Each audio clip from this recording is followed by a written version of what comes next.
Hi everyone, in this video I'm going to be showing you how to make the Flower Power face pad. To make this face pad you're going to need approximately 20 yards of any cotton yarn. I am using We Crochet Dishy yarn, which is a worsted weight 100% cotton yarn in the color Honeydew.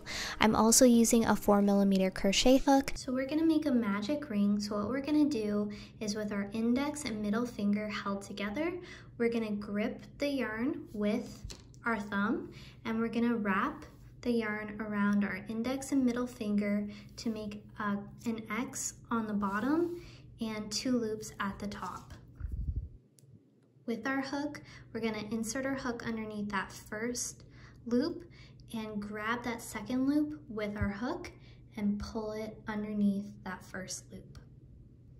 Twist it towards yourself, pull it off your fingers. Alright guys, so we are now going to chain 1 to secure our magic ring, and we're going to make a puff stitch. So what we're going to do is yarn over, insert our hook into the magic ring, yarn over and draw up a loop. So we have 3 loops on our hook. We're going to do that again, yarn over, insert our hook into the magic ring, yarn over and draw up a loop. So we have 5 loops on our hook.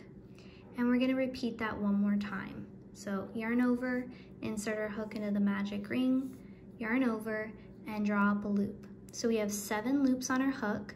So we are actually only going to work through the first 6 loops, and we're going to leave this 7th loop on our hook. So we're going to yarn over and just pull through the first 6. Now we have 2 loops remaining. So we're going to yarn over and pull through the last 2 loops. You just made your first puff stitch. Chain 1.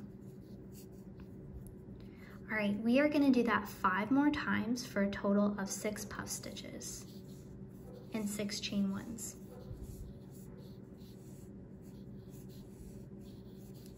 Chain 1.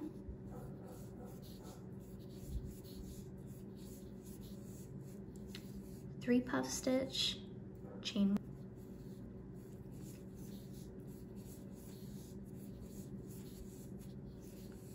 4, chain 1,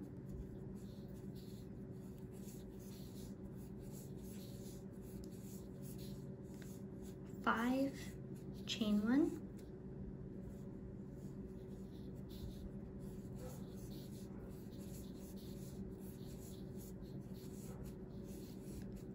6, chain 1.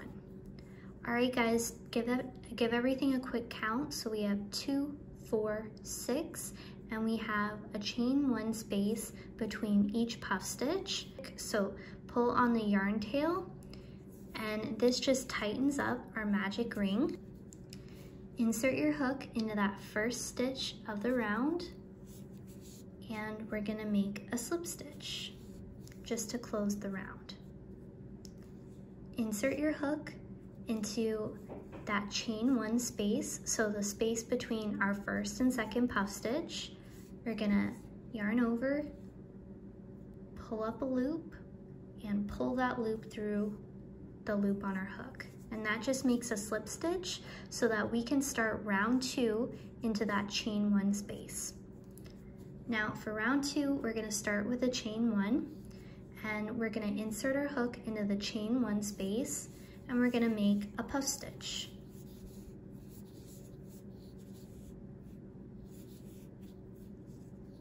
Chain 1. Into that same chain 1 space, we're gonna make a second puff stitch.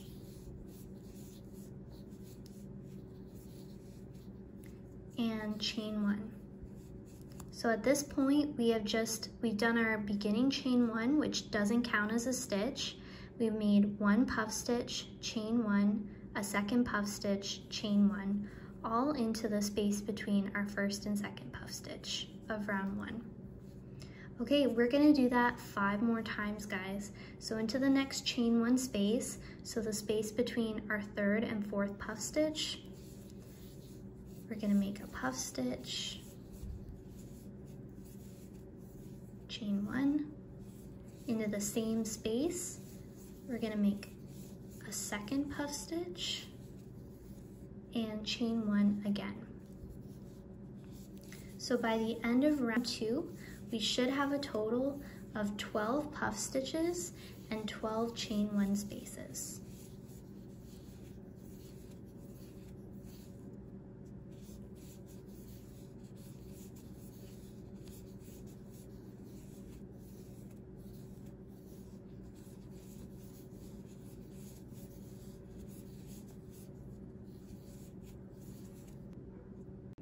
So we're at the end of round 2, and we're just gonna give everything a quick count. So we have 2, 4, 6, 8, 10, 12 puff stitches. So we're gonna insert our hook into that first stitch of round 2, and we're gonna close the round with a slip stitch. Now, just like we did in round 1, we always wanna start in the chain 1 space. So we're gonna insert our hook into that chain 1 space, and we're gonna make a slip stitch.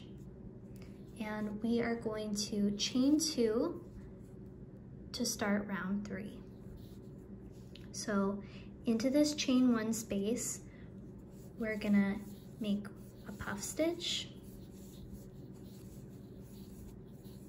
chain 1. Into the same space, we're gonna make a second puff stitch, and this time we're not gonna chain 1 after that second puff stitch. Instead, we're gonna yarn over and we're gonna insert our hook into that puff stitch here, and we're gonna make a double crochet. So we have 3 loops on our hook. We're gonna yarn over and pull through the first 2 loops, yarn over and pull through the last 2 loops. So that's how we make a double crochet. Into the next chain 1 space, we're gonna make 2 double crochets. And into that next puff stitch, we're gonna make 1 double crochet. So at this point right now, guys, this is our repeat. Now we've arrived at our next chain 1 space, so we're gonna repeat the pattern. So we're gonna make 1 puff stitch, chain 1. Into the same space, we're gonna make a second puff stitch. Now into this puff stitch, we're gonna make 1 double crochet. Into the chain 1 space, we're gonna make 2 double crochets. And into the next puff stitch, we're gonna make a double crochet. So I want you guys to repeat this all the way around. We should have a total of 12 puff stitches, 6 chain 1 spaces, and 24 double crochets.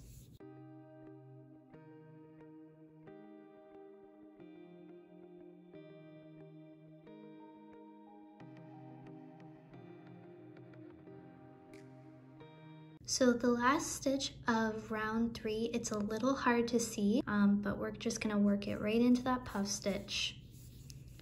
Make 1 double crochet. Now to finish off the round, we're gonna insert it into that first puff stitch and make a slip stitch. So that finishes off round 3.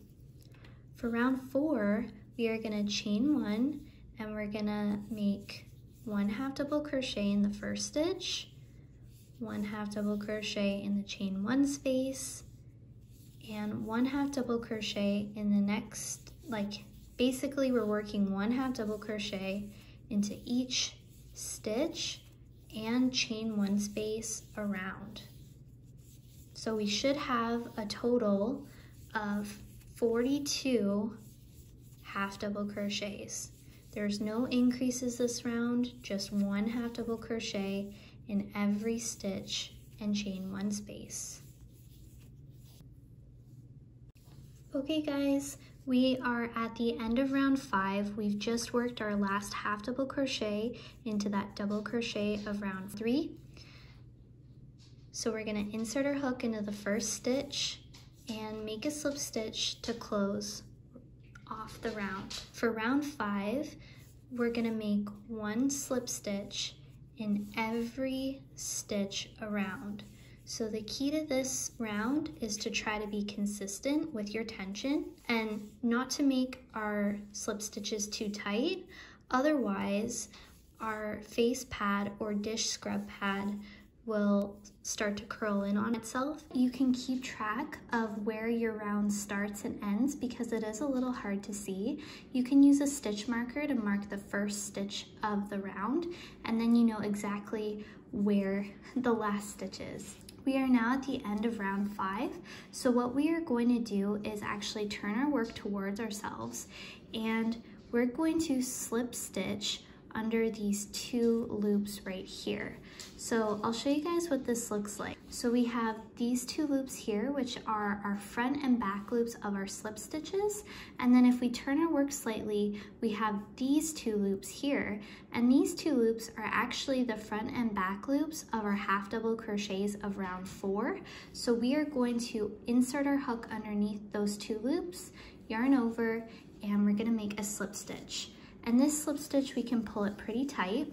So now what we're gonna do is fasten off by yarning over, pulling through that loop on our hook, and we're gonna continue pulling until we have a bit of a tail, and then we'll snip it off.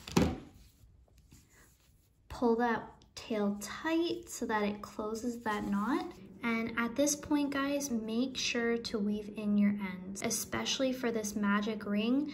Grab your yarn needle and thread it with your working tail. And what we're gonna do is just grab this working tail and we're just gonna tighten it as best as we can to close that magic ring. And now what I'm gonna do is insert it into one of these back loops or of the stitches. And I'm just going to make a little loop here, insert my needle underneath that loop and pull it tight. And this makes a knot. Pull it as tight as you can. So not only did it make a knot, but it closed off our magic ring. So right now, I'm gonna weave my end through a few stitches. I'm gonna do this a couple of times. And keep in mind, guys, this is all done on the back side so that we will not be able to see it on the front. All right, so I weaved it through a couple times. So now what I'm going to do to make sure it's extra secure, I'm just gonna find a loop of the stitch or part of the stitch. I'm gonna insert my yarn needle, make a small loop, and insert it back into that loop to make a knot. Now pull it tight, but not too tight. You don't wanna distort your work. Okay, we've made a little knot here. Now we're gonna continue weaving.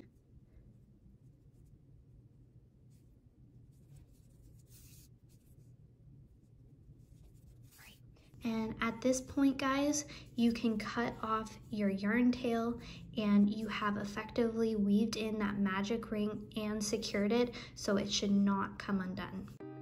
If you guys enjoyed this video, please feel free to leave a thumbs up or subscribe to the channel. There is a part 1 and a part 2 for this video, so please feel free to check those out. I will link them in the description box below. I hope you guys have a wonderful day. Bye.